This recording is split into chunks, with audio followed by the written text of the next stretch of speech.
everybody has been talking about Resilient Jenkins and their problematic TikTok content strategy. And as a fellow poor, I have thoughts. First, let's briefly cover the controversy in a nutshell, and then you can sit back and relax and listen to me blab. Because I just have way too many thoughts on this to type it up in a comment section under somebody else's video. And that's why this channel exists. Hi, welcome back, or welcome if you're new. Nice to see you guys again. You look great. Can you guys believe it? I was gonna say, hey, I got 10 subscribers. That's awesome. Hi, new subscribers. And then I got another one today. So, hi, 11 subscribers. 11 is a good number. Anyway, yeah, I didn't want to forget to say that. Thank you. If you're a new subscriber, thank you for subscribing. I appreciate it. So let's get on to the stuff. Resilient Jenkins is I was about to say family channel, but I don't know what you call it on TikTok. Page? Family? I don't know what they call it. I'm just gonna call them a family channel because I don't know the proper term for that. Family talkers.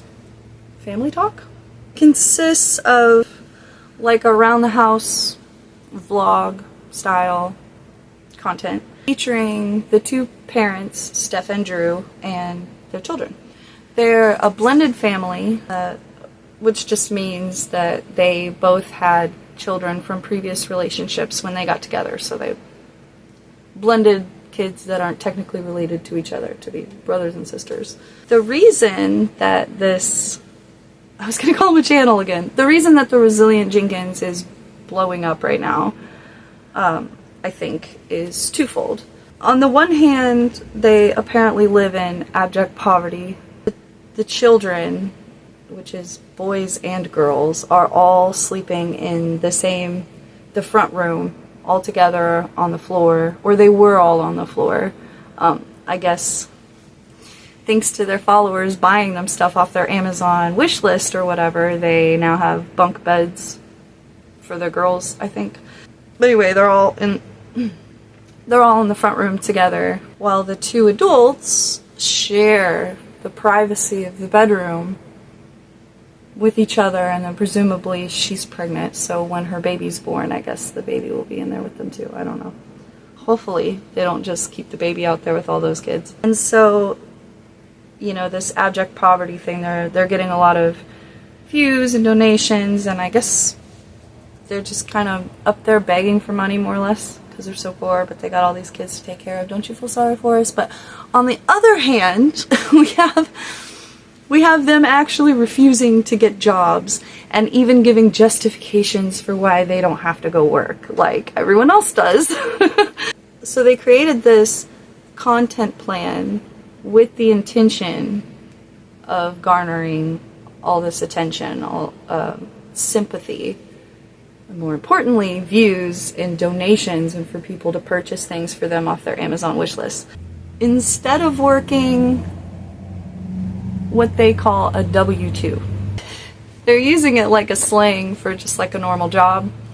But what they really mean by that, I think, in my opinion, a W-2 specifically is whenever you go to work for a company, in order for that company to employ you legally, they have to either hire you as a W-2 employee, which means like you officially work for them and hang on, we'll get to the rest of it. Or they can hire you job by job as a contract worker, which would be a 1099, whatever that thing is called. You know, it's these different tax documents. So when they hire you as an employee at their company, as a full employee at their company, they have to do this W-2 thing where they file all of your wage information and stuff with the IRS. They have to. I mean, that makes it really simple, especially for people who just, like, I worked a factory job for years and years and had a W-2 or whatever. It made it really, really simple to file taxes at the end of the year. All I had to do was take my W-2, go into the tax place and be like, here's my W-2, and they knew immediately how much I made, how much was already taken out, and what my refund would be. Does that make sense?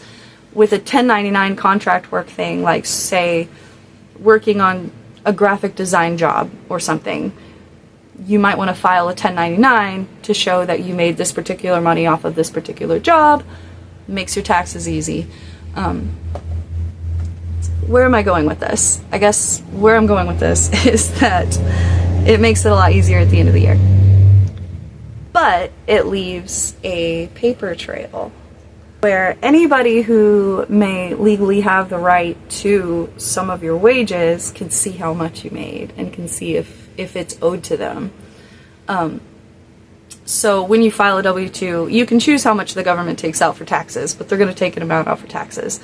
They take out an amount for Social Security so that when, you know, so that you're giving into the Social Security, you're helping the Social Security net while you're working, and then later when you can't work, you get to benefit from that because, you know, you paid in so much or whatever. And then another thing that they'll take off is any kind of garnishments. So if you owe a great deal of money already to the government, like the IRS, they can garnish your wages for that.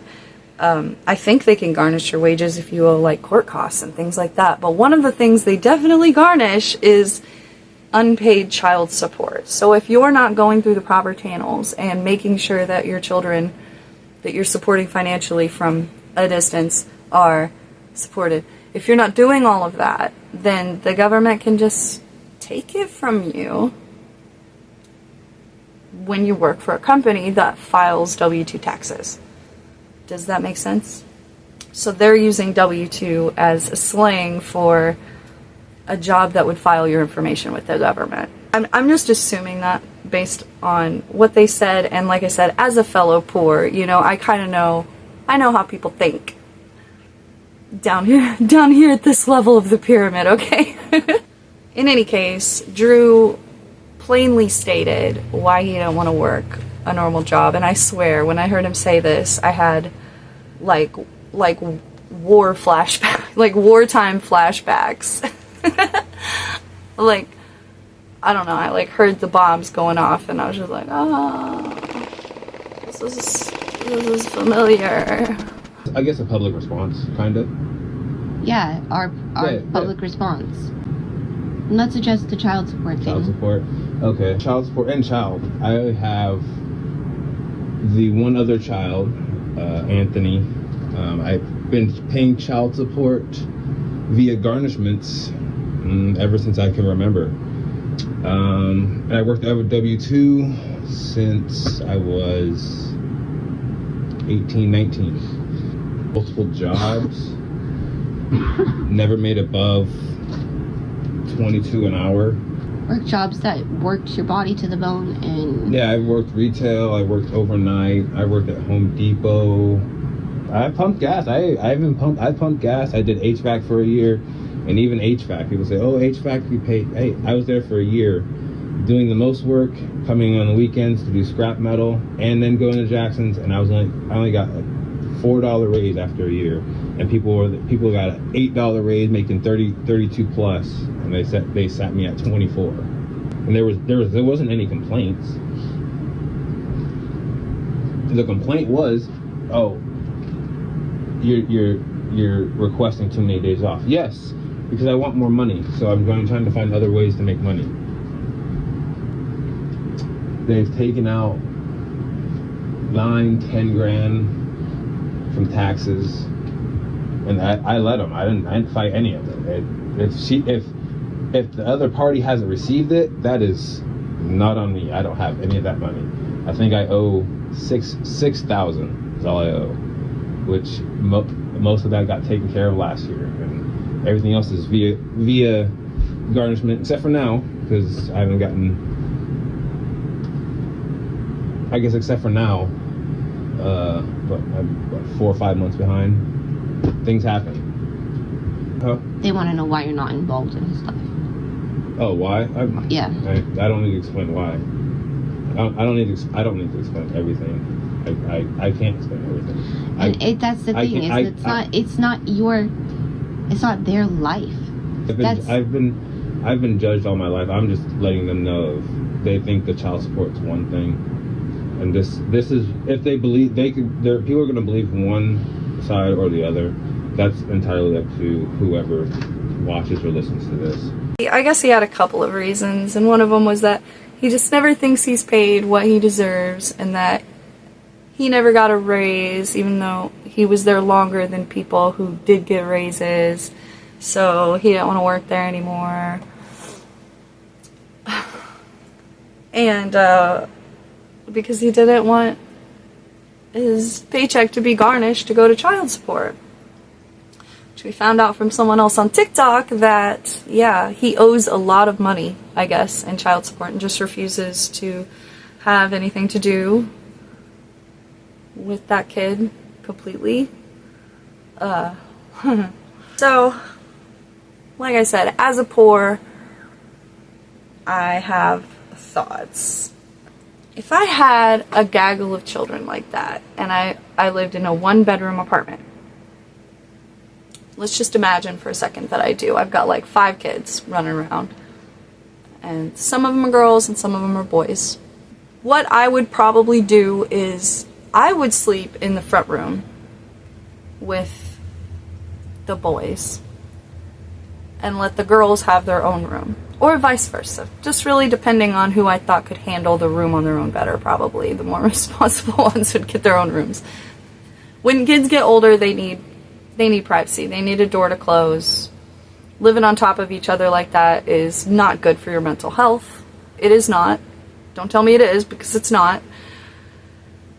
And I feel like we should just know better than to have boys and girls sleeping on the floor together.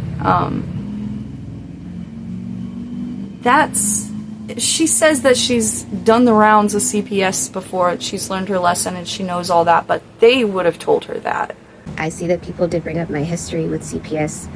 If you think that didn't teach me how to cross my T's and top my I's, then that would be crazy. Of course, I took that knowledge and tried to grow from it and make sure that I do the best I can to provide an environment for my kids with the circumstances that I have. Also, they're in the front room where the front door is, where the windows are and stuff like that, by themselves without you there, to, in a snatch, be there to protect them. That bothers me too. But as to the refusing to get a job because you don't want to feel like they take your paycheck before you even get out. You don't want to feel like they've taken all your paycheck before it even gets to you. I understand that can be frustrating. I understand that doesn't feel good to feel like you worked for so much, but then to have it, not even get that. I understand. But even if you worked a job and made $20 an hour, say your paycheck would be what, like $600-700? Well, no, probably not. It'd be more than that. If they take $100 of that, that's still a few $100s more than you have just sitting around. And the fact that he is gone all day calculating,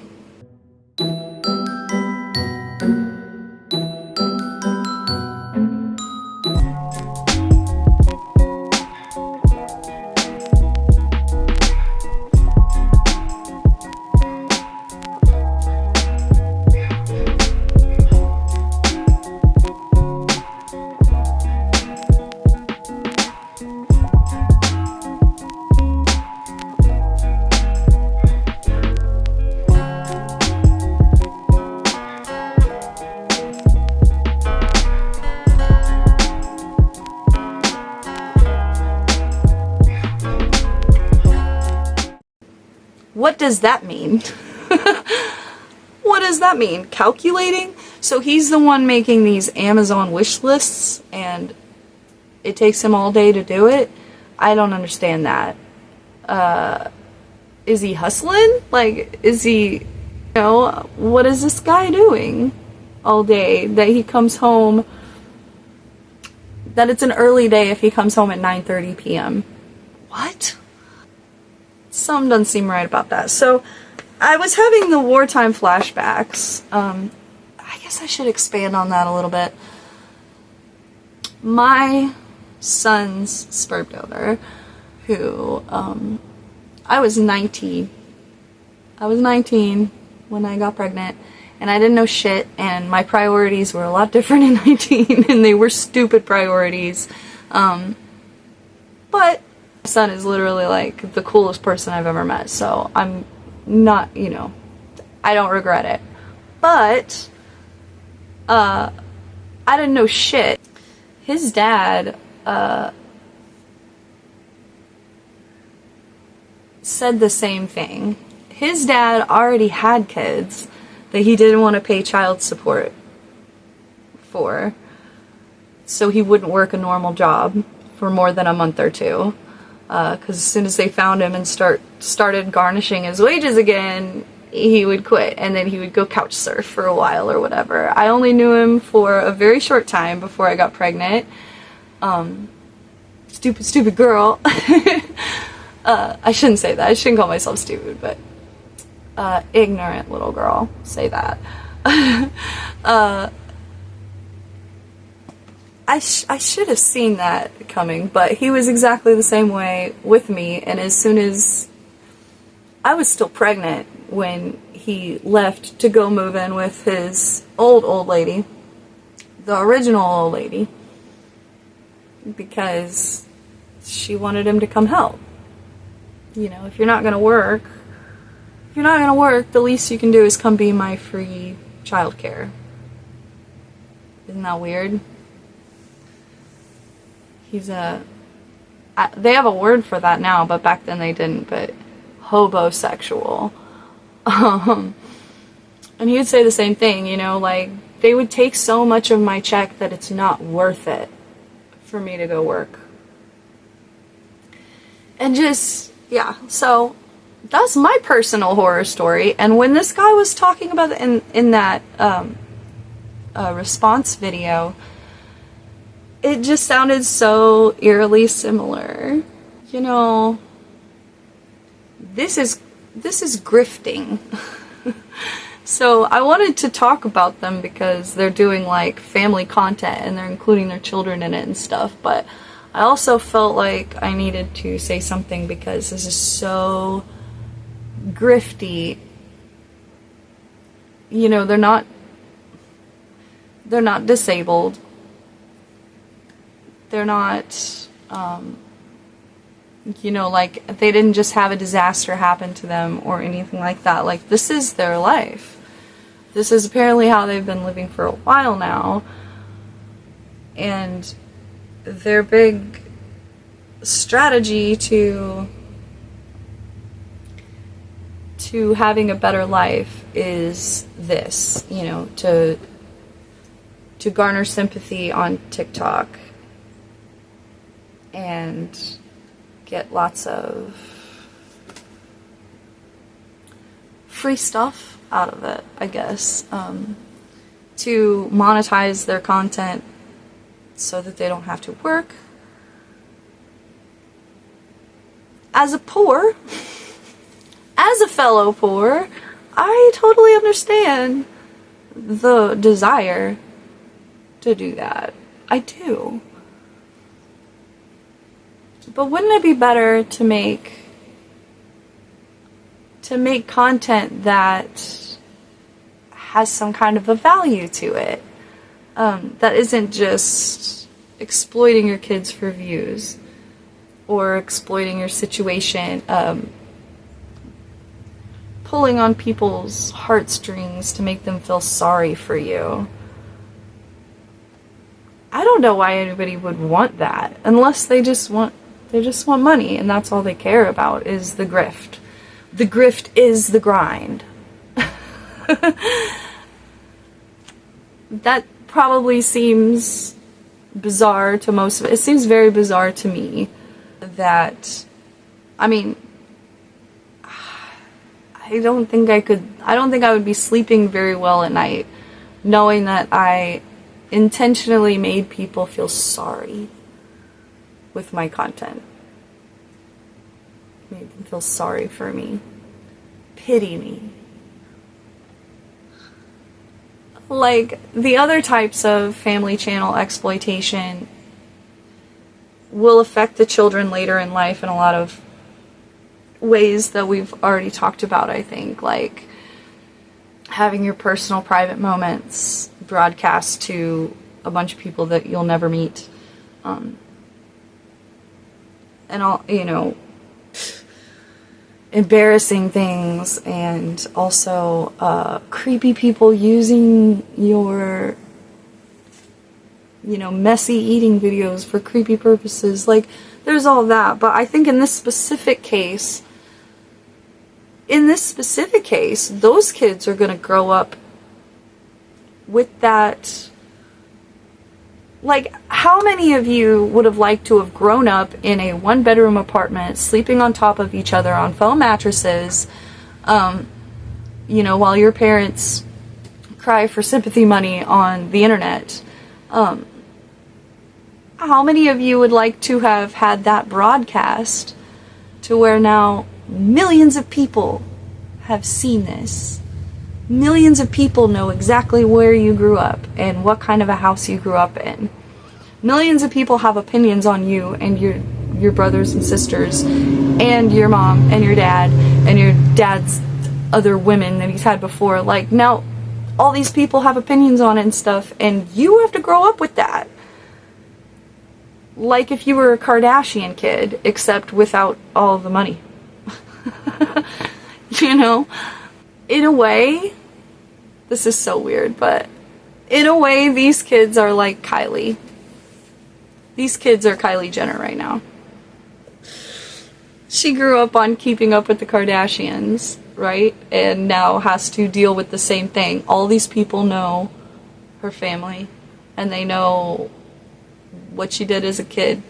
I feel like poor Kylie doesn't get enough recognition as one of these child influencers. It's sad. I'm not saying that, like, I feel sorry for her, but on, like, a human-to-human level, I can see that would be really hard. That would be really hard. As we'll wrap this one up, I think I've shared all of my poor person thoughts. I think, Steph, if you ever see this, that you love your kids and you love your man, and that's great. Why don't you make more cooking videos? I was craving a sweet potato pie, so I got in the kitchen and I made him one. I started off with some hand-pressed butter I had made the night before. It left me very tired.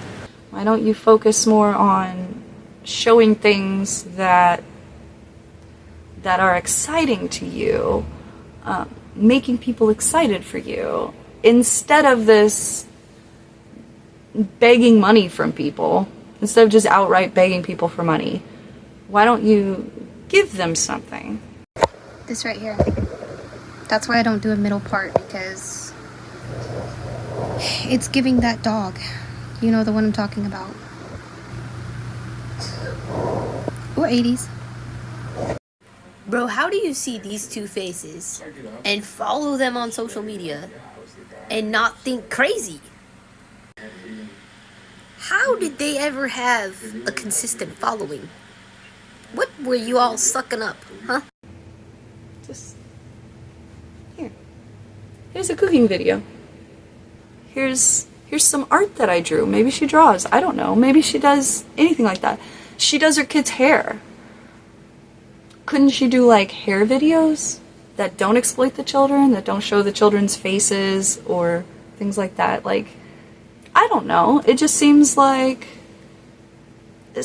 she's got to have some kind of creative impulse that wouldn't be so enraging to people. Because this is just enraging people.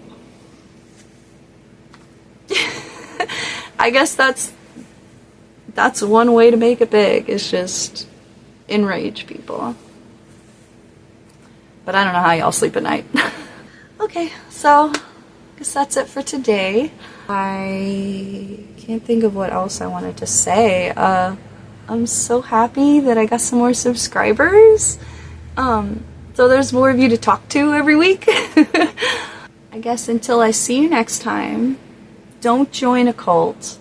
Don't join your friend's pyramid scheme. Do like this video and subscribe if you want to stick around for more yapping and poor people opinions.